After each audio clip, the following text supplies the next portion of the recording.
All right, I guess we will go ahead and get started. So hi everyone, my name is Alyssa. I'm one of the personal finance advisors here at Thrive. And just as a little quick plug on that, if you, after the session, have some more questions or you want to go over your personal situation a little more closely, you can actually book appointments with me or Zahir, our other PFA, totally for free. So just know that that's an option that's available to you. Hey guys, my name is Nirvan. I'm going to be running this workshop with Alyssa, and I'm the Director of Innovation. So just a mini plug on that as well. If any of you guys have any sort of venture ideas related to personal finance, or you're trying to bring any sort of personal finance venture to your organization, definitely reach out to me or Thrive as a whole. Cool. Without further ado, we will go ahead and get started. So just as a quick disclaimer, we hope all the information that we give you today is super helpful, but it's just intended to provide general education. It's not legal advice, and it might not be applicable to you or your specific situation. And then any third-party resources that we mentioned are not under our control, obviously, and we are not sponsored by any of them. So just a quick outline of what we're going to go over today. We're going to go over what exactly credit is and how you can improve it. Finding a credit card for you and the different aspects of owning a credit card. We're going to go over what a credit score is and how you calculate that. Some steps you can take to avoid identity theft, then some different resources and action items. And then we will have a short Kahoot at the end. So I just want to point that out. If you are on a phone, that's going to be pretty difficult. So if there's any way you can find a laptop, that would be the best way to be able to participate in the Kahoot. So to start, a question for the audience, does anyone know what credit is? And feel free to unmute yourselves right now and at any point if you have questions or answers, or send a guess in the chat. I'll give you the definition in a minute, but yeah, great. I see a loan. That's a really good guess. So yeah, it in fact is a loan. So credit is basically a loan to be repaid in the future, usually with interest. So in simpler terms, this just means it's you getting to receive something of value now without paying for it. But in return, you're promising to pay it later with a little bit of an extra charge that we call interest. So why is credit so important in college? It's really easy to think, oh, that's a later problem. I don't need to worry about credit now. But you actually do want to start worrying about this as soon as possible, because the fact of the matter is that building good credit takes time, and we'll go over what goes into your credit score a little bit later. But one of the components is the length of your credit history. So starting to build good credit now is going to help you a lot in the future, because your credit determines the cost of large purchases. So like a mortgage, car loans, other types of loans, the rate that you get on your credit card, that's all going to depend on your credit score. And the higher it is, the lower these rates are going to be. So it's really important that you have this, as good as that score can be before you graduate, so that you can get lower, you can pay less money essentially. And then another little point that a lot of people don't know is employers actually can check your credit score, whether or not we think that's a good thing. It is something that takes place. So that's something that you want to keep in the back of your mind as well.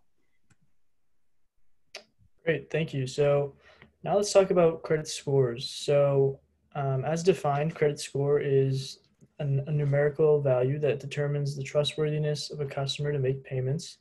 So basically, it's a numerical representation of your credit worthiness and is used by lenders to assess how likely you are to repay any amount borrowed. And then the higher the score, the better. So now, as we look at this scale of bad to best, you can see that the credit score range begins at 300 and ends at 850. So as I just said, higher on the scale is better. And a bad score is between 300 and 640. So that's where you have a lower chance of being approved for loans. And if you are, only secured loans are given out. And then for a little more detail on secured loans, those are specific loans that are actually protected by a cash collateral. So if you default on the loan or basically aren't able to make that payment back, the lender will take that cash. And then when you're between 640 and 680, creditors will give you that loan, but you will have high interest rates. And then as you progressively go up the scale towards 850, you'll be approved for more loans and you'll receive better interest rates. So what goes into your score calculation? So there are a lot of pieces to this pie, as you can see. And the most significant is the payment history. So that is how well you actually make your payments on time.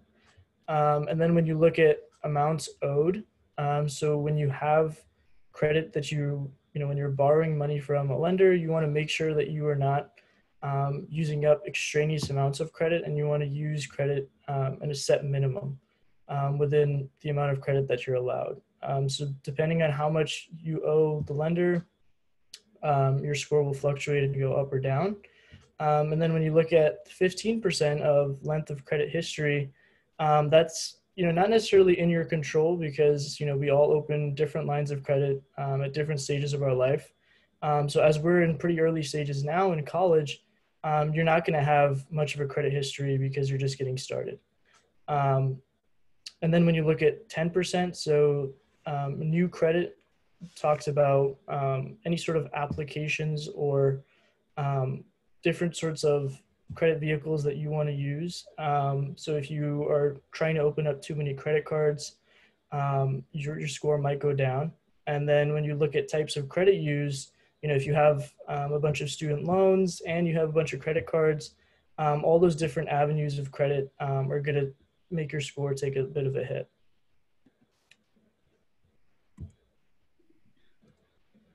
Okay, so how exactly do you go about improving your score now that you know what goes into it? So the number one most important thing you can do is making sure that you pay off your monthly balance in full every single month without fail.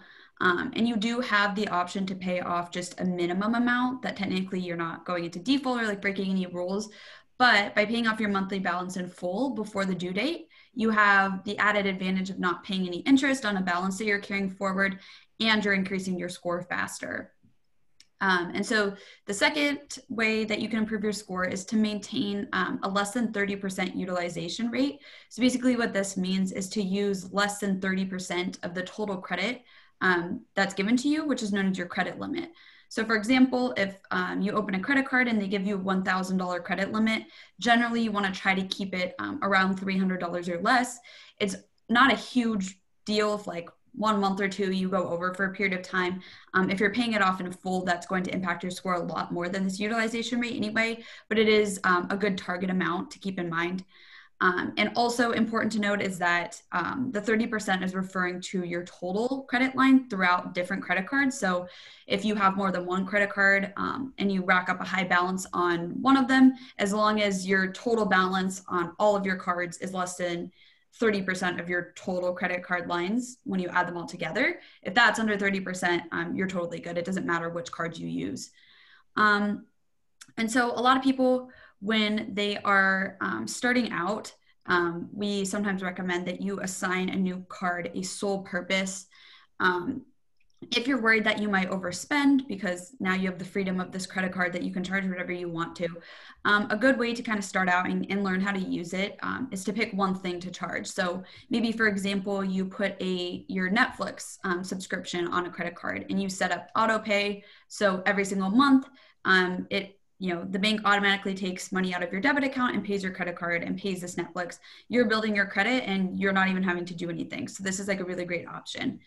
And of course, you just have to be patient and plan well because, as we saw in the previous slide, a component of your credit score is just the length of history, which you really have no control over, but to just be patient.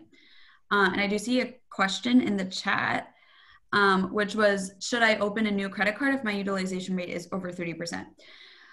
So yeah, this is one avenue that you can take if you are being really responsible and you're paying off your amount in full, but you just have expenses that go beyond what your credit card is allowing for to maintain that 30%.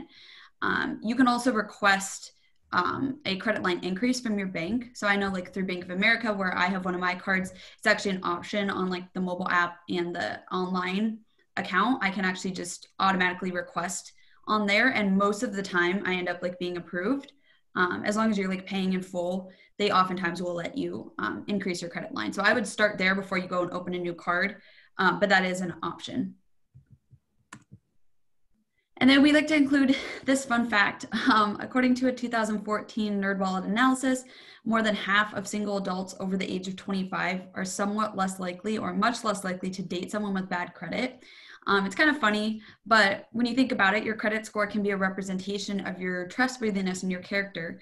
And it might not really be super important in a relationship now, but in the future, when you're looking to buy a house together or start a family, this is something that a partner might think about. So just, something to keep in mind when you're making decisions about your credit. So now we're going to quickly talk about the difference between a credit score and a credit report. So a credit report is basically a long form collection of your credit history. It's a lot more detailed. It's a full report. Whereas a score is just an interpretation of that data. So it's a numerical assessment of how likely you are to repay borrowed money. So we talked about scores before. That's just that three-digit number. And it basically is gathering data from the report to kind of generate that and represent it. So in a credit report, it'll show things like open and current accounts that you have, accounts that you recently closed, if there's been any recent credit inquiries, and we'll go over what that means in a little bit. If you have declared bankruptcy in the past, if you've missed payments and have accounts in collection, all of this information is going to be in the report, and that's where the credit score comes from is based on this report. And you actually do want to make sure that you're relatively regularly checking your credit report. And the reason for that is accounts can be opened fraudulently, and that will show up on your credit report. So it can be an indication that, your identity may have been stolen or someone has information about you. And so you want to be regularly monitoring that so you can report it if something looks wrong.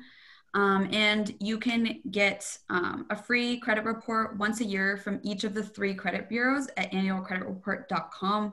So if you go to this website, we generally recommend you get 3 per year. So every 4 months, using one of your free reports to check your score, put a reminder in your phone or something like that. It's just a really good habit to be in. So I guess I'm going to pose this to everyone out there. Why would you want a credit card? Can someone just give me a reason or two? I want to buy really expensive shoes. Yeah. Yeah, that's a really good one. Anyone else want to type something in the chat? Or yeah, I see in the chat more rewards and cash back. Yeah, awesome. I don't want my mom to keep looking at my debit card. So I. Great. These are all really great. Awesome. So yeah, so why would you want a credit card? So, up to this point, if you don't have a credit card, you've been using either a debit card. So again, debit cards take money directly out of your bank account as soon as you swipe your card, or you've been using cash. But now with a credit card, there are a lot of unique perks. So first of all, we've been talking about credit scores. And again, having a credit card and using it responsibly helps build your credit score. And the second piece is possible rewards. So a lot of credit cards have rewards linked to certain spending milestones, and we'll talk about that a little bit more in detail. Big purchases, as someone said. So if you're trying to make significant purchase that you can't necessarily afford in that moment itself, you might want to put it on a credit card. And then credit cards are more of a secure payment option. So, for example, if someone happens to get their hands on your wallet and take your debit card, it's much more difficult to track any sort of transactions that have been fraudulently done with your debit card, and especially get your bank or your lender to give that money back. So let's talk a little bit more about what we do when we look for research. So does anyone have any thoughts? I'm just going to go back and ask if anyone has any ideas on where they would go for research or what they're looking for.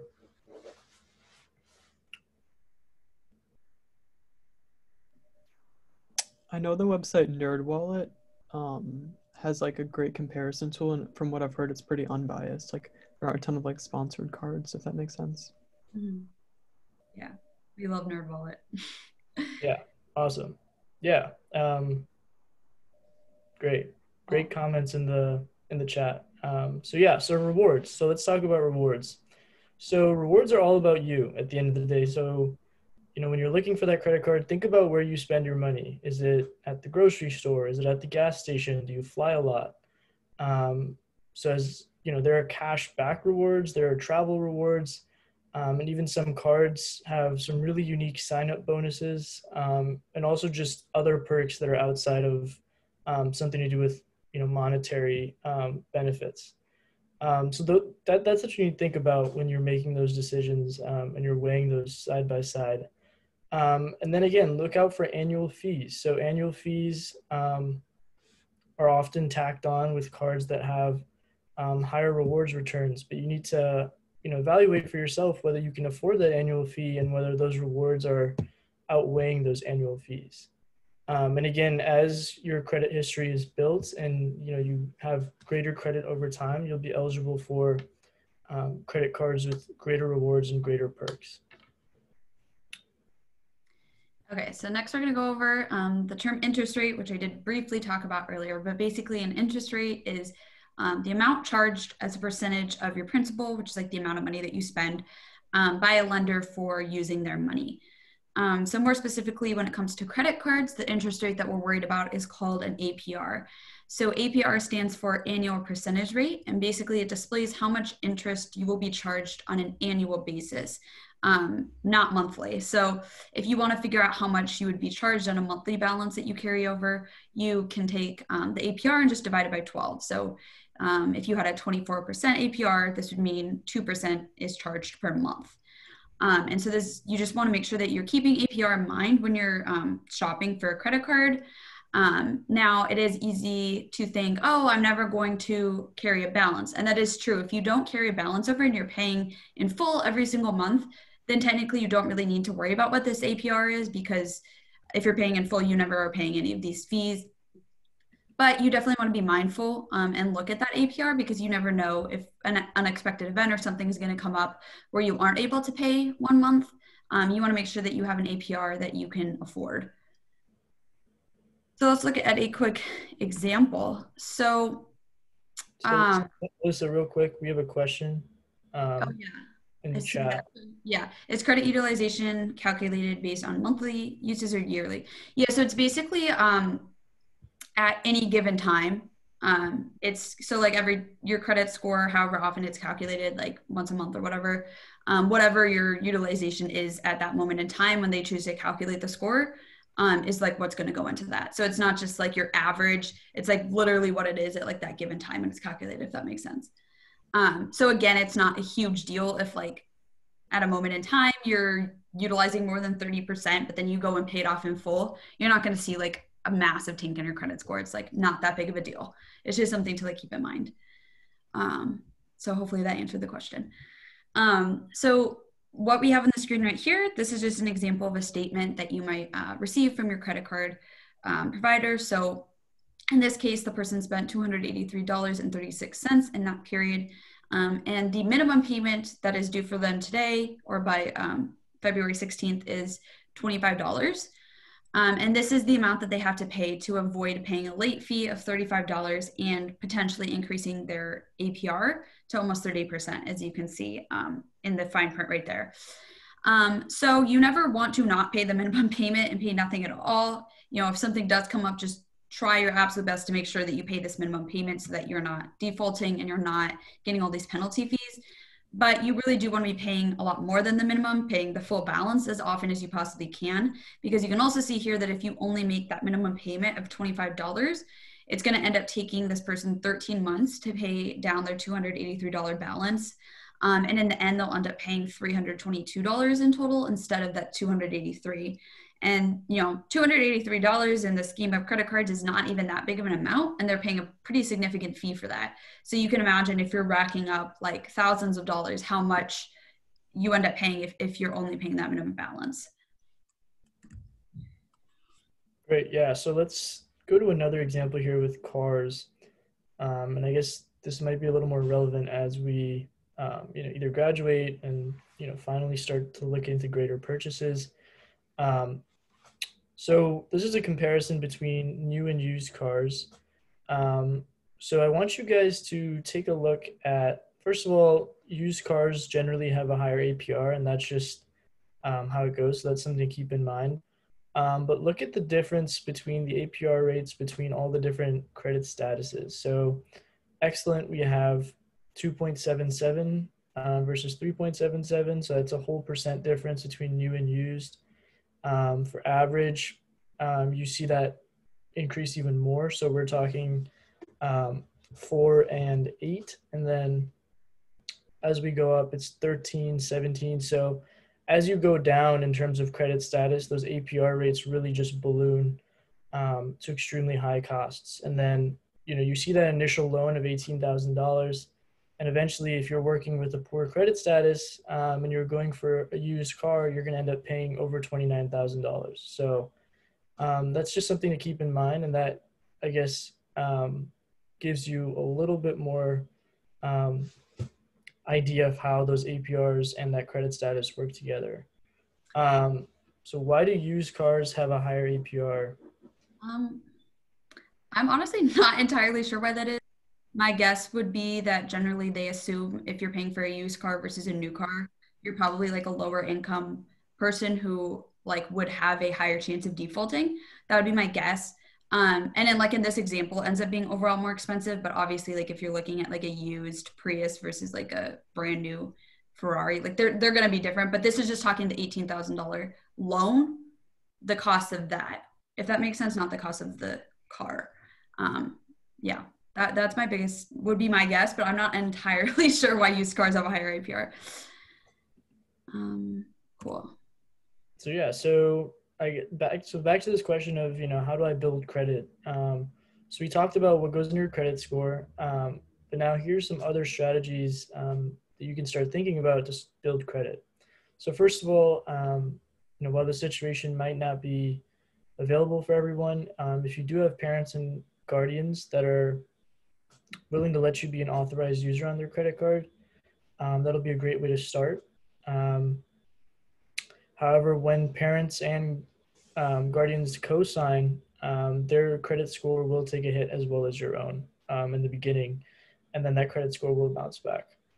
And another great way is secured credit cards. So as I was talking about this earlier, secured credit cards let you build credit until you qualify for a regular credit card. So you put down that cash as collateral, and then that's what's set as your credit limit. And then, if you happen to default, hopefully you don't, then that cash deposit will be what the lenders take back. And then finally, student credit cards. I'm sure you guys have heard of Discover. Discover is a really common student credit card, but these are designed for students getting their first credit card. So a lot of those policies and rates that they set are just better for students and in tune with the needs of students. And then finally, don't just apply for a credit card whenever you want. Make sure you have an income, and we suggest you apply when you're on co-op or doing some sort of full-time internship. Oh, so Cameron, thank you for looking that up. He said that so it looks like car dealers, they reserve the lowest interest rates for buyers of new cars, so it's like an incentive for people to buy new. So I guess that makes sense. So thank you for looking that up. Okay, so now we do need to talk a little bit about the scary stuff, like the fees and things that you need to know about. And, the thing to point out is like the more you know about them and the more you read the fine print, the less scary that they need to be, but you do need to know them. So the first is annual / service fees, which we did briefly touch on earlier, but basically this is a fixed fee that you're going to pay every single year for a credit card. Even if you put $0 on that credit card, or even if you're paying in full, it doesn't matter, like it's going to be charged regardless. And not all credit cards have this fee. There's a ton out there that don't have an annual fee if that's something that you like are looking for. So you, again, like we mentioned before, if you are going to pay an annual fee, you want to make sure that there's a reason for this, like there's some sort of reward that's outweighing that fee. Otherwise you don't want to pay one. And then, so a grace period, this is the period of time between when you're billed and when you start being charged interest. So you have like a bit of time to pay that, and that's going to depend on your the credit card you open, how long that is. So again, this is all about reading the fine print. And then there might be additional late fees that you have to pay if you miss a payment. So like we saw in that example I showed of the credit card statement, is they'd have to pay a $35 fee on top of interest on whatever balance they carried over. And that's like just from missing the payment. And then there can be other forms of penalties, like a higher APR if you miss a payment, things like that. So just make sure you're reading so that you fully understand all of that. And then the next thing is called an overdraft fee. So this is if you charge something, or let's say like you make a payment on your credit card from your debit account, but you don't actually have enough money in your debit account to cover all of that. Generally, your bank has what's called overdraft protection, so it will automatically still pay that for you, but they'll charge you like a huge fee. So I have like a funny story about this. I went to Walston's with one of my friends. She bought like a 99-cent seltzer water like on her debit card, and she had forgotten to move money into her account. And so she ended up paying a $35 fee for that 99-cent water bottle because it like went over what she had in her account. So you just want to make sure that you know where your money is and that you're never paying overdraft fees. And then the next term is called defaulting. This happens after 180 days of not paying your credit card statement. You default, and it has huge credit score impacts and just not good. So make sure you're making your payments. And then the last thing is called a cash advance. And so you actually can, on a lot of credit cards, again, it depends on the one that you choose. You usually do have a cash advance where you can use your credit card to withdraw money, like cash. But again, this usually has really huge fees associated with it. So you really don't want to be using a cash advance unless it's like an emergency situation and you need cash like right in that moment. So as promised, I'm going to go over what different types of inquiries are. So there's two types of credit inquiries. There's soft and hard inquiries. So soft inquiry is a check of your credit report that doesn't affect your credit score. And these can actually occur without you knowing. Your employer can check your credit score. If you've ever received like a mail that says you're pre-approved for a credit card, that probably means that the credit company went in and like already did a soft inquiry and kind of knows your credit history. And then if you check this report yourself, that's going to be a soft inquiry as well. And then the hard inquiry is a credit report check that does affect your credit score, but you have to approve for this to happen. This should not be happening without your knowledge. And it's basically completed by potential lenders to determine whether or not to approve a credit line or a loan for you. So if you apply for any type of loan, mortgage, or credit card, this does trigger a hard inquiry. It's not something to be super concerned about. If you're like applying for a credit card, you might see that like your score ticks down a few points that month. But you do want to keep that in mind. You don't want to, be applying to 30 credit cards and having 30 hard inquiries, because then you will see a pretty big credit score impact. All right. All right. So we have the bonus question of the night. Awesome. So how many people in the United States are victims of identity theft a year? Just throw a guess in the chat or feel free to unmute. The answer is 7. That's Just 7? Okay, 30 million, 11 million, 50 million. All right, so we're kind of all over the place. This person says 100,000, 100 million. All right, so you got some pretty big numbers. all right. So the answer is 18 million people every year. So 1 in 18 Americans. So it's definitely way more common than just 7 people, unfortunately. And it is a number that's unfortunately been growing. So yeah, if you, even Dwight, you got to listen to Dwight. I mean, we're all fans of The Office, and identity theft is definitely not a joke. Okay, so identity theft basically happens when someone steals your name, address, social security number, medical account numbers, or other personal information. And things that they might do with this information is like open fraudulent credit cards, file phony health insurance claims, make unauthorized purchases, things like that. A lot of really bad things can happen. So you definitely want to try and avoid that. So some steps you can take to prevent identity theft. is protect your information. So always know who you're giving your information to, especially over the phone. If someone calls you up on the phone and asks for your social security number, don't give it to them. It seems like common sense, but a lot of people do things like that. Make sure you're very careful online and using strong passwords and changing them. And you also want to try and avoid using the same password for every single site, because if someone gets a hold of one of your passwords, now they have access to everything. So making sure, that you change them and make them strong to begin with.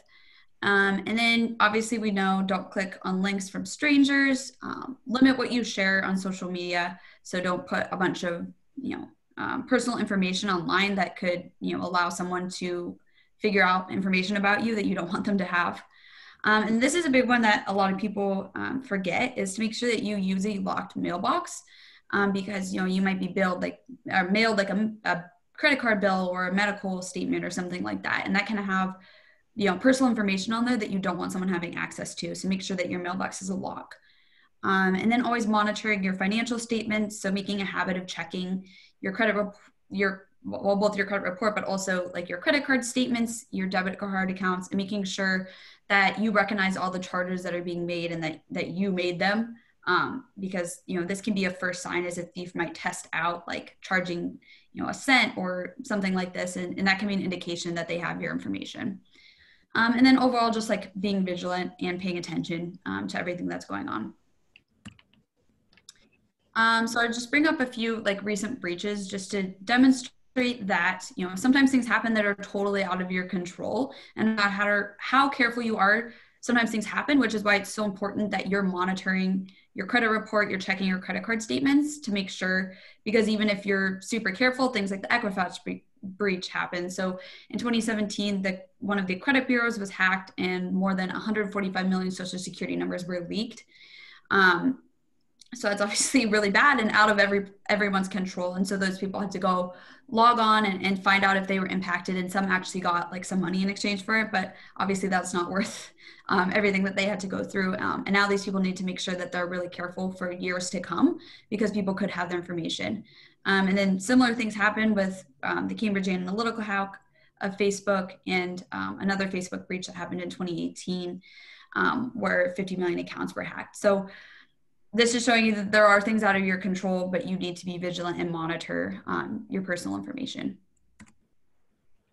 So what do you do if your identity is stolen? So the first step that you should take, no matter what, is to report the fraud to all 3 credit bureaus. So though definitely letting them know is really important, especially as you may not be able to resolve the issue right away. So you need to make sure you contact them and keep them in the loop of what's going on. The second important piece to look at is contacting any cards or accounts that have been directly affected. So your credit card might be linked to your bank. It might be linked to some different lender. So make sure that you have all those contacts down and you're able to reach out to them and express what the situation is. And then if the situation does get to be a little bit more serious, where even some of your personal property is stolen along with your cards, you may have to file a police report, but that's not the most common situation. But again, that's a very situational thing. And then the most important thing to keep in mind throughout this whole process is protecting your social security number. That's the absolutely most important piece. And make sure that you're not giving that out to anyone, as we already mentioned, and that information is only limited to yourself primarily. And finally, if you do suspect that the identity thief has tried to change your address or change some personal details that are, that affect you on a day-to-day basis, make sure to contact the post office, as they're responsible for that data and making sure everything is accurate. So Jesse asked, what happens if I don't notice that my identity was stolen for a couple months? Well, first I would say try to not let that happen. Make sure you're checking all your information. But, if that does happen, then, I can't say exactly what the thief is going to do in those 2 months, but immediately start these steps. And Nirvan's going to go over that in this next slide of like a credit lock and a credit freeze, but I would do that like immediately. Yeah, so there are 2 different ways you can go about this. So credit locks are actually usually done preemptively. So that's, before an incident actually occurs. And with credit locks, there might be some fees, but you will receive alerts if anyone ever tries to apply for an account using your name and personal information. And then along with that credit lock feature, a lot of different cards have their own apps these days. So you'll be able to lock or unlock credit right through that app, or again, through a phone call to that lender. And, with credit locks, this isn't as important, or, maybe something you want to consider, but you do give up some rights, such as the ability to file a class action lawsuit against the credit bureau. So that's something to keep in mind. And then credit freezes are usually done right away to address, a problem that actually comes up. You don't just, casually have credit freeze services, on. So with credit freezes, again, there are possible fees with the freezing or unfreezing of your account. But the benefit is with a credit freeze, you have a little bit more wiggle room in terms of, legal rights if something were to go wrong.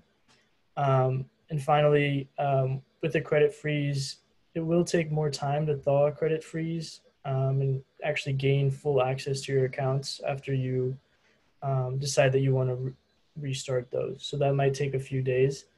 But these are both strategies. I think credit locks, again, are a great strategy to just, keep an eye on what's going on if you're not the most vigilant on a day-to-day basis. And then we do have a question. So how do you know if it's a credible alert? Alyssa, do you want to take that one? Sure. So I think what she's asking is because we talked about alerts through the credit lock. So you'd be setting up your credit lock for a specific card or a specific, you go to Bank of America and set this up. So they would, as you're setting this up, you would probably learn sort of what this alert would look like. So they'll probably tell you, I know I get an email from Bank of America that says when my card is used online or something like that. But you can set up text messages. You can set up an alert that comes through from your app itself. So, I mean, yeah, sometimes you could get a suspicious looking one in your email. If it ever looks different or suspicious, don't click it. But you should be aware of what this alert's going to look like, because you'll be the one that set up how you want it to look, if that makes sense. Yeah, and you can always double check and make sure to call. Yeah. When in doubt, be careful and just call and ask if that actually came from them. Yeah, when in doubt, don't click it. But yeah. Yeah. Awesome. So here's some resources that you will probably use on a regular basis or interact with on a day-to-day basis. So credit bureaus. So the 4 credit bureaus are Experian, TransUnion, Equifax, and then annualcreditreport.com, like we touched upon earlier. And then when you look to get your estimated score, a lot of times it'll be through Credit Sesame, Quizzle, or Credit Karma. And then finally, we touched on NerdWallet as well. NerdWallet's a great resource. And of course, you have us at Thrive to help you out with any questions that you have. All right, so just some final action items before we go into our activity. So things you can do today to improve your credit. First of all, check your credit score and understand how it's calculated and how you can build this.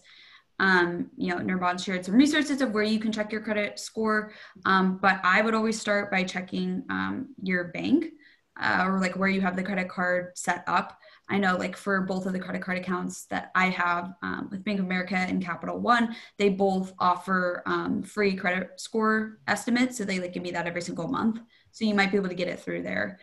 And then, of course, like we said, download your free annual credit report from each bureau. If you haven't done it, go do it today and then set an alert to do it in another 4 months. Research credit cards and figure out what's best for you. Take concrete steps to start building and improving your credit. Like we said, it's really important that you start doing this now so that you're getting the lowest rates that you can when you graduate. And of course, what you should be doing every day is preventing identity theft by safeguarding your personal information. Okay, so if anyone has any questions, feel free to type them in the chat. So Thomas asked, if you were to carry a charge on a credit card, would the interest from that month be compounded the next month if you were to carry again, or just the original principal? I believe, yeah, it probably would. I'd read the fine print on your credit card definitely, if you already are carrying a balance over, you probably shouldn't be trying to like spend a bunch more money and carrying it again, because this is like a really vicious cycle. My guess would be yes, it probably would, but my follow-up would be try not to do that. And then also we have a QR code on the slide right here. This is for the exit survey. So if you are unable to stay for the activity, if you can just make sure that you scan this and fill that out, that we really appreciate that. And if there's not any other further questions, I will try my best to figure out how to share my screen for this Kahoot. So let me close this. All right. Let me know if you guys cannot see this. Are we good? Ron, can you see it? Yeah, I can still see your slide. Oh, you can still see my slide, not the, okay, one sec. No. Let me go back to Zoom.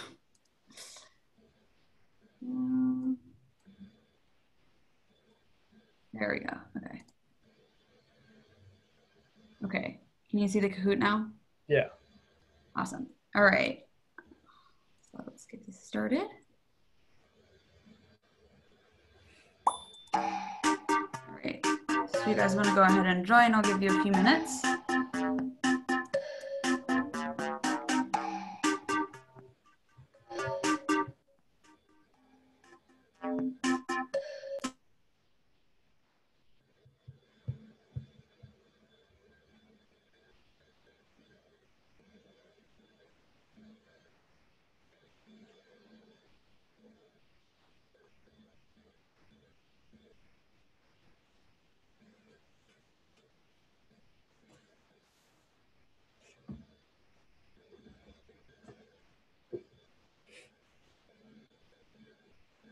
All right, I'll give you guys like 15 more seconds and then I'll get started. All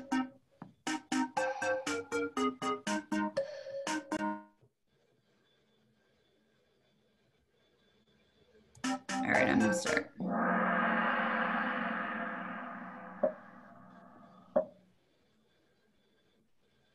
All right, so what is defined as the best credit score range?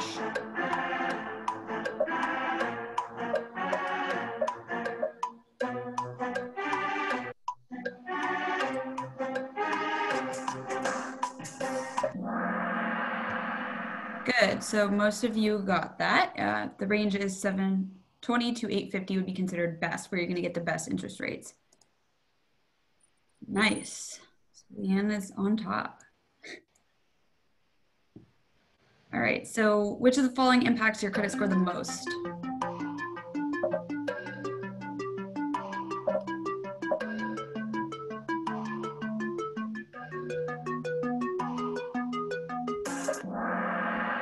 Good, so most of you got that, and all of these things are true that they do impact your credit score, but making payments in full is going to have the biggest impact. All right, Leanne still is up there. Okay, so what is a long form collection of your credit history known as?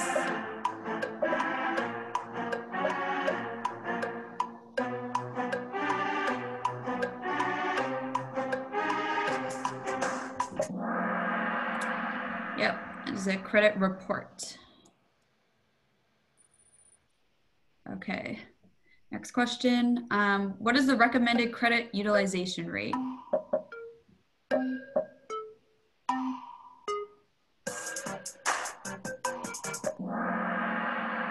Yep, so you want to keep this under 30%. Sorry, I know it's really confusing with the greater than sign, but you want to keep this under 30% as best you can. Oh, Jesse, taking the lead. All right, so what is a numerical assessment of how likely you are to repay borrowed money?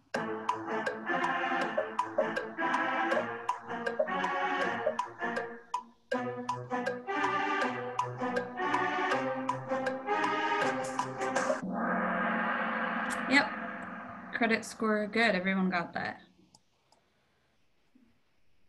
All right, so what does APR stand for?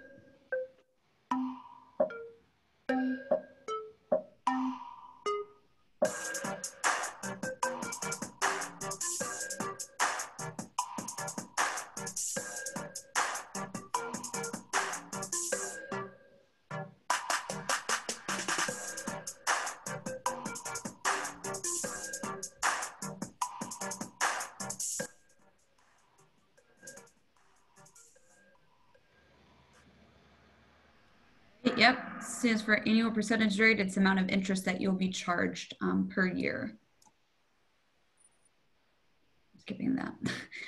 What would your monthly interest rate be if your APR is 24%?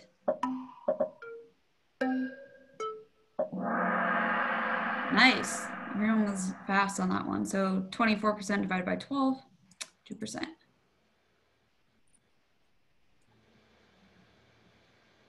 So what is a secured credit card?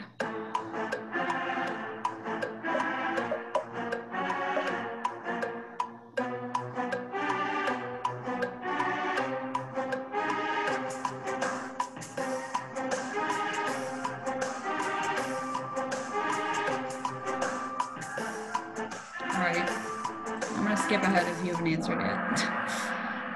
Yeah, so it's, everyone got that. It's when a cash deposit is put down as your collateral. This can help you build credit at the beginning if you're not eligible for other cards. So if you default on your credit card after not making payments for how many days? I briefly mentioned that. I don't think it was written. Yes, it's 180 days.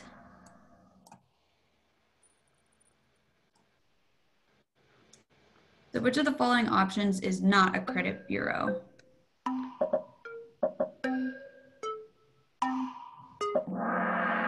Yep, everyone got that. The credit bureaus are TransUnion, Equifax, and Experian, not Credit Suisse.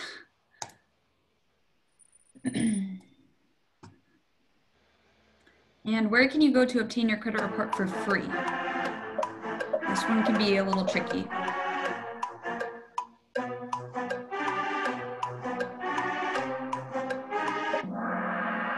Yep, so it's annualcreditreport.com. I know you probably get a lot of ads for free credit report, but free credit report actually isn't always free. You want to be doing an annual credit report.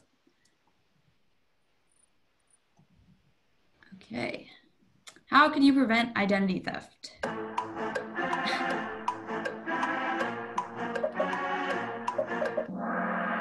Yep, everyone got that. Use a locked mailbox. That's a great habit to have. Nice, all right. Which option does not apply to a credit freeze?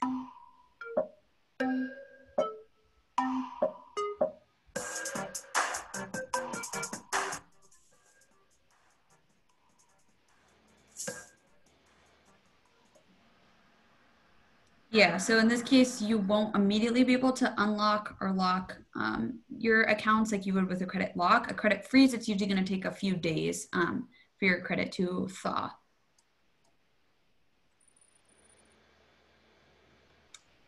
All right, so which is an example of a soft inquiry?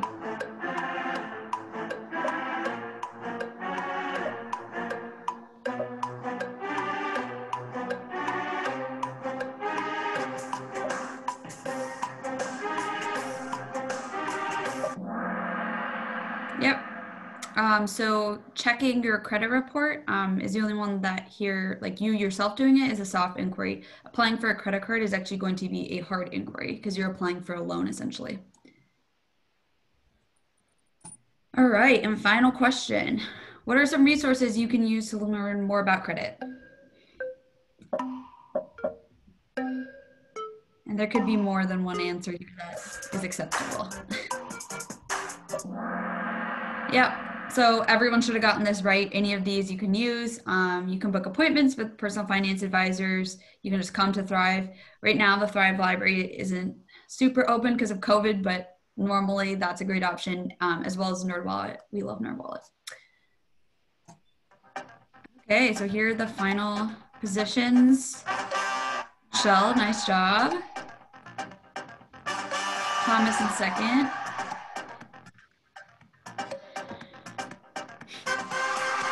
Nice job, Jesse. All right. Cool. I'm going to close this so we can.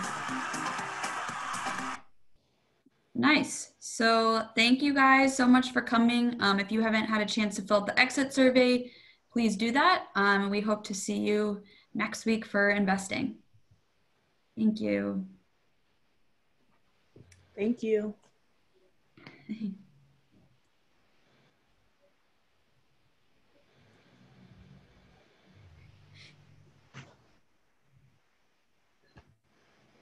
Okay, great job, guys. Really great presentation. Just thrive now. I'm going to stop the recording. Yeah, please do.